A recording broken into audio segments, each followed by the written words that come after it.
Ready to! Anong raid? Meron kami search and seizure, miss. Meron kami nakuha ng impormasyon na dito lang gagaling ang pinadadala sa ibang bansa. Eh, paano magkakaroon ng dyan? Eh, puro mga stuffed toys yan. Ricky, ikaw nga makipag-usap dito. Yes, sir. Miss, Ayaw kitang kausap, siya ang kausap ko. Bernard, buksan na yan. Teka muna, nasa na search warrant nyo? Ricky. Yes, sir.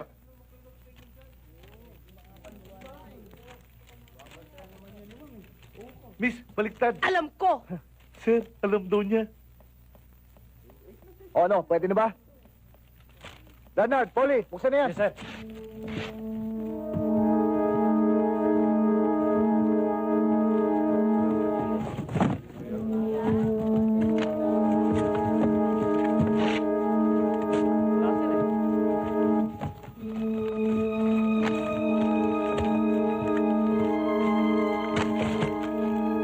O ano, Polly, Bernard. Sir, wala sir eh.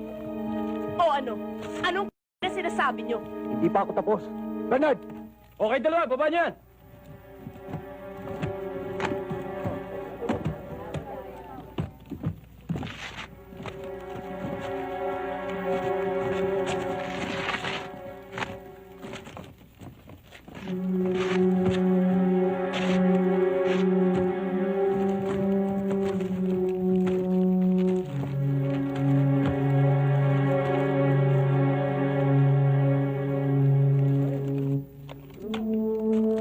Ha?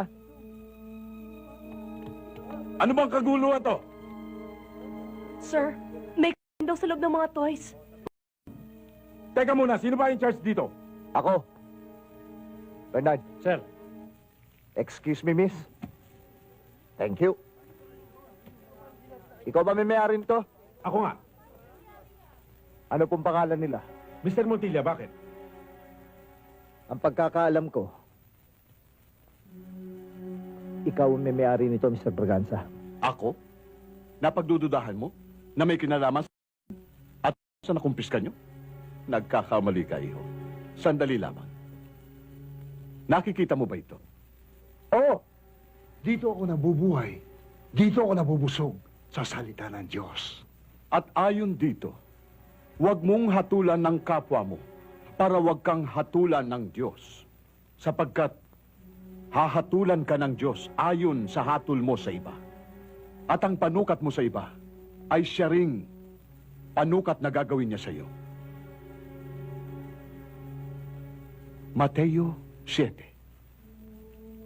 versikulo 1 hanggang 2. Iho, isa na akong tagapagpalaganap ng salita ng Diyos, ng mabuting balita. Purihin ang Diyos. Alleluia! Alleluia!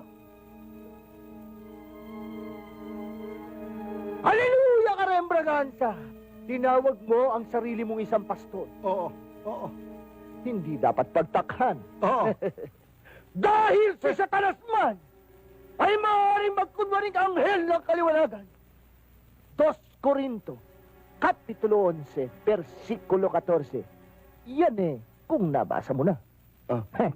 At alalahanin mo rin, Braganza, na sa oras ng paniningil ni Jesucristo, darating siyang katulad ng isang magnanakaw sa sandaling hindi mo inaasahan. Ganun din ako, Braganza, sa oras na mapatunayan kong ikaw ang may-ari ng pabrika. Kaya't huwag mo nang idamay at bastusin ang Biblia. At baka hindi kita matansya, Pastor. Ano?